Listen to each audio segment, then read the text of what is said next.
Halo, Assalamualaikum warahmatullahi wabarakatuh. Alhamdulillah, sahabat-sahabat GSN dimanapun Anda sedang berbahagia. Mudah-mudahan senantiasa dalam lindungan Allah diberikan kemudahan, kesehatan, keberkahan. Amin Allahumma amin. Ini sudah terbooking pesanan Bapak Abdul Syahid yang ada di Kalimantan. Langganan setia termasuk anggota sahabat GSN. Tinggal menunggu sarungnya bisa dikirim. Beberapa pisau yang perlu kita servis, tunggu aja tayangannya. Beliau juga memesan eh, potongan dari ini baja stainless steel yang cukup tebal yang pernah kita buat golok dan akhirnya eh, jadi kocil karena beliau melihat full proses pembuatannya jadi penasaran. Nah ini aslinya kan panjang golok jadi tipis duluan terus gak simetris terus kita potong di sini. Nah ini beliau minta dibuatkan ini tapi kecil dan nggak mau ditempakan yang panjang, pengennya saya yang buat. Oke lah kita coba gas, ini kita buat pisau kecil.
Oke, alhamdulillah selesai proses pembuatan pisau kecil ini.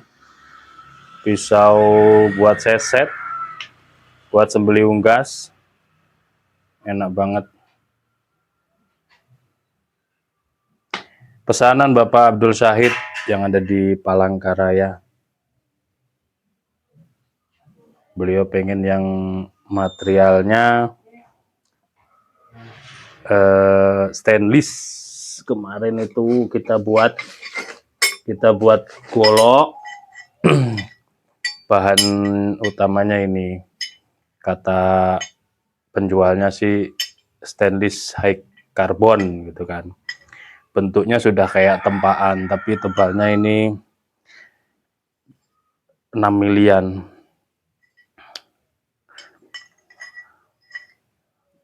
Kerasnya bukan main, ketika saya gerus sampai tipis ternyata perlu disepuh. Nah, setelah disipuh kita tipiskan, ternyata nggak bisa jadi panjang, ya cuman jadi golok yang ukuran segini. Karena di bagian mendekati ujung selalu nyendat pada waktu kita BG. Akhirnya saya potong di sini, jadilah gocil ini. Jadi gocil yang ini. Nah, potongannya itulah jadi ini potongannya. Beliau pengen dibuatkan pisau jadi ukuran berapapun mau gitu. Oke, kita proseskan. Gagangnya kayu nangka, ini aksesoris selutnya ini dari tanduk kerbau hitam. Finishingnya mirror. Untuk ukuran panjangnya 11 cm. Di pangkal 2,5 cm. Mantap ya, 2,5. Nah, ini tebalnya 1 milian. Memang tipis banget. Tapi enak ini, ringan, mau dibuat temen mancing enak, buat seset-seset enak. Sembeli unggas juga enak. Nanti terakhir kita bawa ke laser. Setelah dari laser, sebelum saya packing saya tajemin dikit, karena ketika finishing pasti dia berkurang ketajamannya, entah itu kena gesekan atau ketika saya bungkus tergesek-gesek itu ya, intinya gitu. Jadi agak sedikit berkurang daripada tadi ketika saya tajemin sudah tajam, tapi finishing gagang ternyata sedikit berkurang. Nah, ini nanti saya tajemin lagi. Nah, terus ini pesanan beliau yang ini bar senso merek Oregon ini. Jadi pisau itu. Ini pun masih bisa kalau mau dibuat pisau gitu telaten, dipotong jadi pisau kecil juga masih bisa. Semisal ini kan paksinya ini terus dibuat ini loh, ini masih bisa dimanfaatin. Tapi karena ini full tang dan gagangnya dari resin, ini sedikit berat, tapi malah enak karena dia full tang ya. Enaknya apa? Karena full tang, nggak khawatir lepas atau apalah gitu ketika dipakai sembelian hewan-hewan besar. Sebentar lagi Idul Adha, ini sudah Ramadan kurang dari 20 hari lagi, ini kan Ramadan. Sudah persiapan Idul Adhanya sudah mantep lah. Punya golok yang dipakai untuk sembelihan hewan-hewan besar, terus punya pisau seset untuk seset-seset, enak ini, mantap. Demikian mungkin ada kurang dan lebihnya mohon maaf. Saran kritik apapun silahkan disampaikan di kolom komentar. Untuk pemesanan bisa langsung hubungi nomor kontak yang tertera, menyediakan berbagai macam peralatan sembelihan, golok, pisau, strobing, handuk, sarung tangan, apapun ada, komplit di Gubuk GSN. Ada kurang lebihnya mohon maaf. Akhirul wassalamualaikum warahmatullahi wabarakatuh.